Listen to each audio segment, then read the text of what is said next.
Delivery జరుగుతున్నప్పుడు కింది భాగంలో చిన్న కట్ లాంటిది చేస్తారు. దీన్ని ఎపిజియోటమీ అంటారు. చాలామంది ప్రెగ్నెంట్ విమెన్కి ఎపిజియోటమీ గురించి చాలా భయం వేస్తుంది. నేను చెప్పే ఈ 5 పాయింట్స్ మీరు తెలుసుకుంటే కనుక ఆ ఎపిజియోటమీని అవాయిడ్ చేయొచ్చు. నేను మీ doctor Pavani, consultant obstetrician, KIMS Gardens, Visakhapatnam. అన్నిటికంటే ఫస్ట్ది పెరినియల్ మసాజ్. 34 to 35 వీక్స్ నుంచి జెంటల్గా ఆయిల్తో మీ థమ్తో పెరినియల్ ఏరియాని జెంటల్గా రోల్స్ చేస్తూ మసాజ్ చేస్తే అక్కడ ఉన్న ఏరియా స్ట్రెచ్ అవడానికి ప్రిపేర్డ్గా ఉంటుంది. సో పెరినియల్ మసాజ్తో ఎపిజియోటమీస్ చాలా వరకు అవాయిడ్ చేయొచ్చు.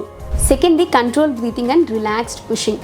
మనం చాలా మూవీస్లో చూస్తూ ఉంటాం, చాలా గట్టిగా అరుస్తూ గట్టిగా పుష్ చేస్తేనే డెలివరీ అవుతుంది అనేది చాలామంది నమ్ముతూ ఉంటారు.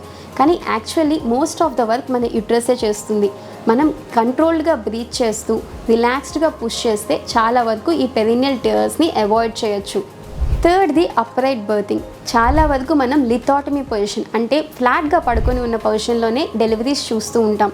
కానీ యాక్చువల్లీ అప్రైట్ బర్తింగ్ అంటే కూర్చొని కానీ సైడ్ లైన్ పక్కకి తిరిగి పడుకొని కానీ డెలివరీ అయినప్పుడు ఎపిజియోటమీ అవసరం చాలా తక్కువ ఉంటుంది. ఈవెన్ ఆల్ ఫోర్స్ అంటే క్యాట్ పొజిషన్లో కూడా డెలివరీ అవ్వచ్చు. దీంట్లో కూడా ఎపిజియోటమీ ఛాన్సెస్, టియర్ ఛాన్సెస్ చాలా తక్కువ.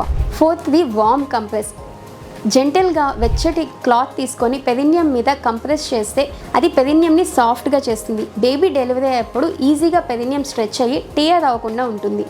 అన్నిటికంటే ఫిఫ్త్ది ఎపిజియోటమీ ఇవ్వకూడదు అని మీ గైనకాలజిస్ట్ మీకు సపోర్ట్ చేయడం. సో ఈ విషయాన్ని మీ గైనకాలజిస్ట్తో ముందుగానే మాట్లాడి పెట్టుకోండి. Thank you.